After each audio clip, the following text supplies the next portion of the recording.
Hello বন্ধুরা, আপনাদের সাথে আমি আজকে একটি গল্প নিয়ে হাজির হলাম। গল্পটা অবশ্য ইসলামের একটি গল্প।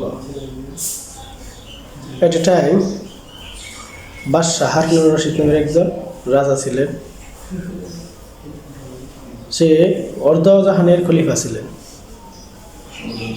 তার একটি সন্তান ছিল, সন্তানের বয়স ছিল 11 বছর। ছেলেটা সেরা নোংরা কাপড় পরিধান করে রাজ্যের বিভিন্ন জায়গায় ঘুরে বেড়াতো। রাজ্যের প্রজারা রাজার বিরুদ্ধে সমালোচনা শুরু করলো। বলতে লাগলো যে বাদশাহ কি ধর্মের নির্দয়, নিজের ছেলে সন্তানের প্রতি খোঁজখবর রাখে না। এরকম নিউজটা সারা রাজ্যে ছড়িয়ে পড়ল। তারপর বাদশাহ নিজেই তার ছেলের বিরুদ্ধে মজলিস বসালো।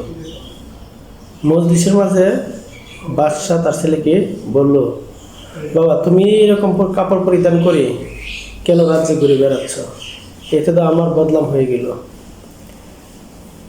তো বাদশাহ ছেলেকে রিকোয়েস্ট করলো, তুমি আর এরকম ছেঁড়া কাপড় পরে বাহিরে ঘোরাফেরা করবে না।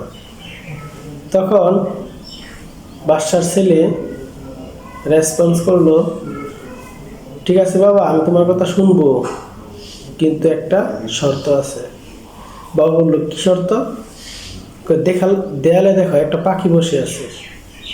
এই পাখিটি যদি তোমার আদেশে তোমার হাতে আনতে পারো তাহলে আমি তোমার কথা মেনে চলবো, আর যদি তুমি না পারো তাহলে আমি তোমার কথা মেনে চলবো না। রাজ্যের সবার আশ্চর্য ধরনের পড়ে গেল, দেখি কি ব্যাপার, এটা কি সম্ভব? বাবা বললো, এটা আমার দ্বারা সম্ভব নয়। তখন পুত্র সন্তান বলল, এখন আমি যদি এনে দিতে পারি পাখিটা, তাহলে তুমি আমার কথা মেনে চলবে? তারপরে বাবা বললো, আচ্ছা ঠিক আছে, তুমি এনে দেখাও, দেখি তো। তখন এই 11 বছরের ছেলেটা আদেশ করলো, হে পাখি, তুমি সৃষ্টিকর্তার আদেশে আমার হাতে আসি বসো। পাখিটি উড়াল দিয়ে এসে বাচ্চাটার হাতে বসলো। তারপর আবার বাচ্চাটা বললো, পাখি তুমি যেখান থেকে এসেছো তুমি সেখানে চলে যাও। তখন পাখিটা আবার দেয়ালে চলে গেল। এই ঘটনাটি দেখে রাজ্যের সবাই তো হতভম্ব, যে কি ঘটলো, এটা কি করে সম্ভব? তো মিনিংটা হচ্ছে, বাদশাহ ছেলে সে সৃষ্টিকর্তাকে পেয়ে গেল, সে দুনিয়ার লোভে মত্ত ছিল না।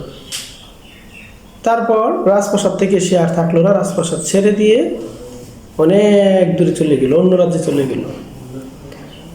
তারপর সে 1 দিরহাম সপ্তাহে 1 দিরহাম ইনকাম করতো, দিনমজুরের কাজ করে।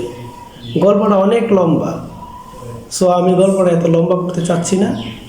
আমি গল্পটা থেকে এখানে আমি শর্ট করতে চাচ্ছি। আর সন্তানটা ছিল, সে পোশাক আশাকে, খাবার দাবারে জাঁকজমক ছিল না। সে নর্মাল লাইফ লিড করতে পছন্দ করত। আর সে যা বলতো সব কিছুই কি দুনিয়ার বুকে হয়ে যেত। ইভেন আমাদের দেশে রাজা বাদশাহ যারাই আছে কেন, যত অনেস্ট মানুষই থাকুক না কেন, তাদের কথা কেউ কোনো কিছু শুনে না, কোনো পশু পাখিও শুনে না।